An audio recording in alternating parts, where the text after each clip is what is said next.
When God reveals himself, for example, to any human or to a human being, usually we know that prophets used this phrase very often.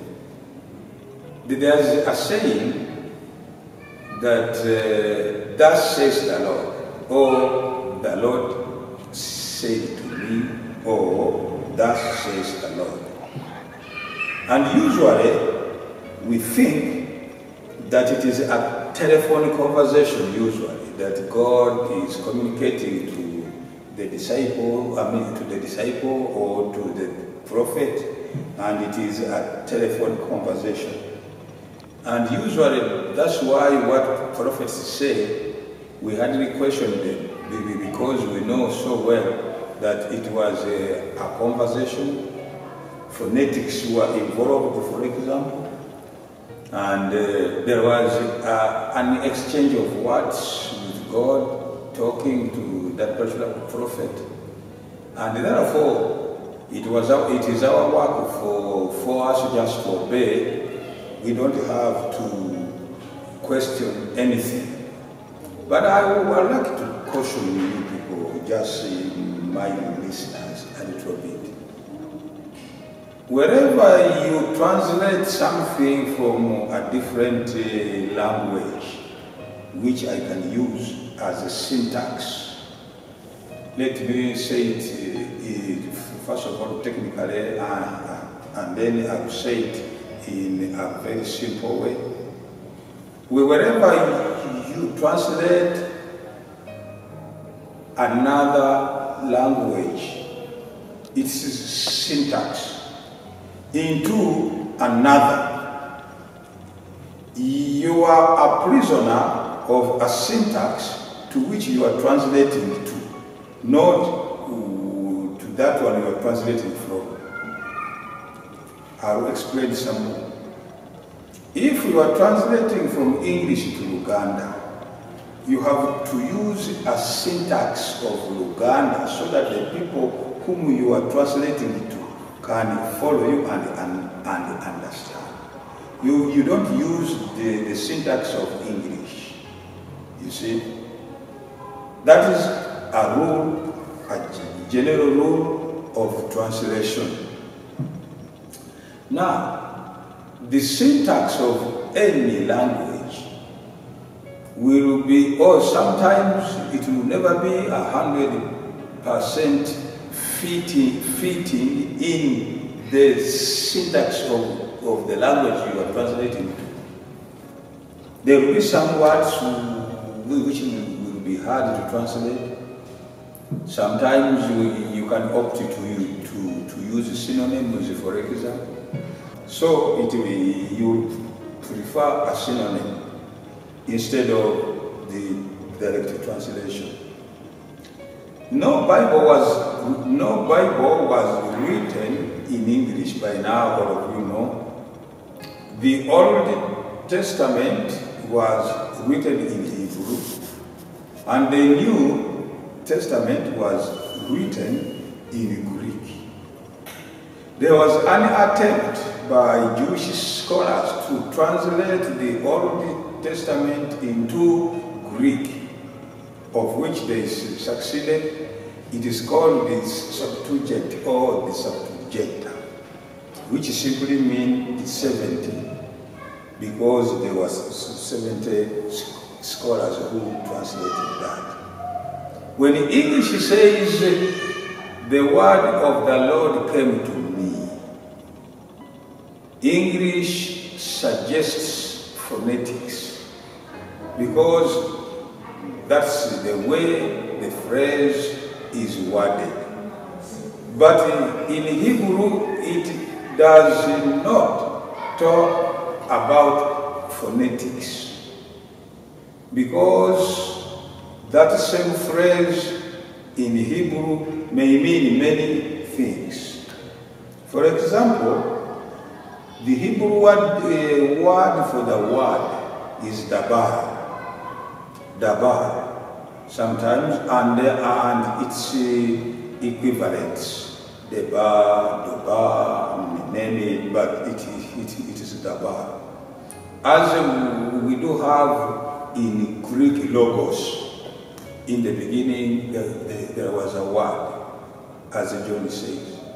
In Greek it will say in the beginning there was logos. Fine, but Dabar does not necessarily suggest phonetics, that there was a telephone conversation. The word Dabar solves the enigma of the prophets when they say, the Lord talked to me, the Lord told me, thus says Yahweh. It solves it very well. Because the word Dabar can mean several elements. It can be an act. To a Jew, any act, usually when it is sacred, it is Dabar. If I feel that my act of saving somebody, perhaps he is drowning, and I dive in the water and save that particular person, I will report it as a Dabar. So it can be an act. And when you read the First Chronicles, usually 29, and or others, you can see that the acts of King David, the acts of any king who did usually what is good in the eyes of Yahweh is Dabar. So the first element of Dabar, it is not necessarily phonetics, that the word has come from God and it is talking to me directly as a talk on phone. Dabar can be many things which I would like to share with you so that you can be able to understand how God works.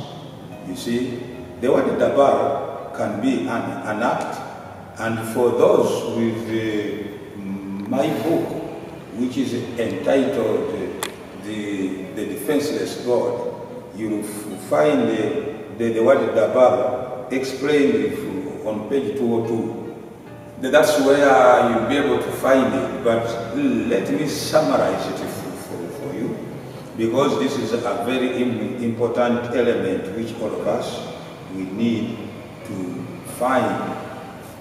Dabar sometimes can be a talk.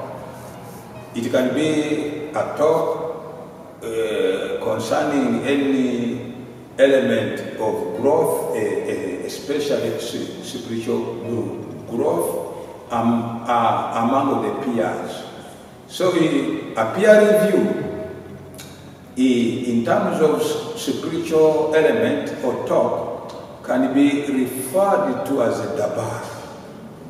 So when prophets could talk to each other, because some of them were contemporaries, and they are focusing on a certain element in their kingdom, which they definitely think that it should improve here and there, so that they can incorporate it in their preaching. That can also be Dabar. And Dabar said, and according to the Jewish culture or system, not only Jewish but also the Middle Easterners, anything which they think God is involved for the best of their people. For example, fighting for them, it is the act. Making sure that good advice is given to the king who is actually ruling on behalf of God, that could also be Dabar. The problem is there's no way we can, when you are a casual reader, there's no way you can tell that this is a talk, this is an act, and this is some others you come, and we will survey how well and best we can handle them. It can also, Dabar can also mean a situation. What do I mean by a situation? For example, Elijah said there will be a famine, and famine came, and famine can represent Dabar. When there is pestilence and death due to reckless living, for example, which many of those Jewish people will sow, and they will characterize as God is annoyed, offended with the nation, and they may consider it a punishment from Yahweh, but usually all things, whether they are good or bad, came from Yahweh.